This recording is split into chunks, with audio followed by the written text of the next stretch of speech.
আমরা আজকে দুটো ফ্যামিলি, আড়াইটে ফ্যামিলি, মানে আমরা তিনজন, আমাদের ফ্যামিলির টুটুল বৌদিদের তিনজন আর আমার মা, আড়াইখানা ফ্যামিলি মিলে আমরা চলে এসেছি ছত্তিশগড়ে ট্যুর করতে। তো আজকে এটা আমাদের ফার্স্ট পয়েন্ট। ওপরে হলো বাবার মন্দির, কোটাবীর মন্দির।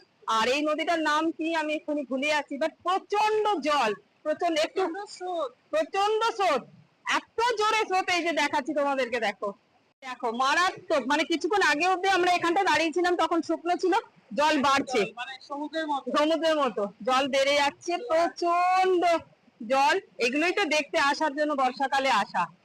অন্য সময় এলে এগুলো একদম শুকনো, কিছু পাবে না চারিদিকে। এই যে লিজা, এই যে নিশা, এই যে আমার মা, আর ওপরে দুজন বসে আছে, পিন্টুদা আর প্রদীপ, আর এই যে টুলটুল বৌদি। আরে সব বর্ষার জল পাহাড় থেকে থেকে আসছে। ছত্তিশগড়ের ছোট্ট একটা গ্রাম মানপাত, এই মানপাতকে ছত্তিশগড়ের সিমলাও বলে। দুদিনের একটা দারুণ ট্রিপ করেছি।